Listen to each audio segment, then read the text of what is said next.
এটা টক রেসিপি আপনাদের সঙ্গে আমি আজকে শেয়ার করব। আশা করছি আমার আজকের রেসিপিটা আপনাদের কাছে অনেক ভালো লাগবে। ভালো লাগলে সবার কাছে অনুরোধ রইল লাইক দিয়ে ভিডিওটা দেখা শুরু করবেন। আসলে রান্নাটা একটা আর্ট, যে যেভাবে রান্না করেন না কেন খেতে কিন্তু খুব ভালো লাগে। আমি এখানে নিয়ে নিব কিছুটা ছোটো মাছ, আপনি চাইলে যে কোনো মাছ এখানে নিতে পারেন। আমি নিয়েছি মোরলা মাছ, মাছে লবণ আর হলুদ মেখে হালকা একটু ভেজে নিয়েছি। দিয়ে দেবো তেল, তেলে দিয়ে দেবো কয়েকটা শুকনো মরিচ, আস্ত জিরা, কালি জিরা, তেজপাতা আর বেশ কিছুটা পেঁয়াজ কুচি, কাঁচামরিচ কুচি। আমি রান্নাটা সাদা তেলে করে নিব। এটা কিন্তু সরিষার তেলে করলে এটার টেস্টটা কিন্তু আরও ভালো আসে, একটা স্ট্রং ফ্লেভার আসে।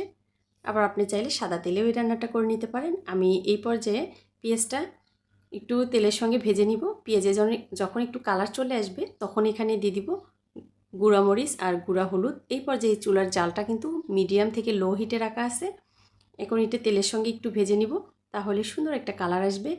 দিয়ে দিব সামান্য একটু পানি, যাতে গুঁড়া মরিচ আর হলুদ পুড়ে না যায়। আর এখানে দিয়ে দিব 1 চা চামচের মতো সাদা সরিষা বাটা, আর দিয়ে দিব আদা রসুন বাটা, পরিমাণ মতো লবণ। যেহেতু আমি মাছে লবণ মেখে ভেজে নিয়েছি তাই এখানে পরিমাণটা বুঝে দিয়ে নিতে হবে। এখন মশলাগুলো খুব ভালো করে কষিয়ে নিতে হবে। মশলা যত ভালো করে কষাবো যে কোনো রান্না কিন্তু খেতে তত ভালো লাগবে। তাই এই মশলাটা আমি খুব ভালো করে ভেজে নিব। মশলার উপরে যখন সুন্দরভাবে তেল উঠে আসবে তখন এখানে আমি দিয়ে দিব আর একটু গরম পানি। এই পানিটা দিয়ে আবারও আমি কিছুক্ষণ একটু কষিয়ে নিব। এভাবে একবার রান্না করে খেয়ে দেখবেন, রান্নাটা খেতে কিন্তু অনেক মজা লাগে। গরমের সময় একটু টক খাবার খেলে কিন্তু শরীরের জন্য অনেক উপকার।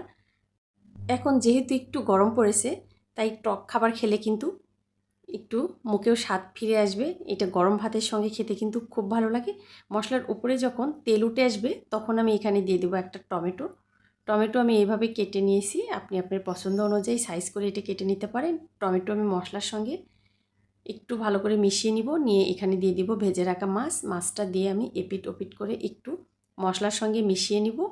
নিয়ে এখানে আমি দিয়ে দেব ঝোলের জন্য পানি। এখানে আমি কিন্তু প্রথম থেকে শেষ পর্যন্ত গরম পানিই ব্যবহার করব, তাহলে রান্নাটাও তাড়াতাড়ি হবে আর এর টেস্টটাও অনেক ভালো হবে। যেহেতু ছোটো মাছ বেশিক্ষণ জাল করলে কিন্তু এটা গলে যাবে, অতটা ভালো লাগবে না খেতে, টেস্টটা নষ্ট হয়ে যাবে।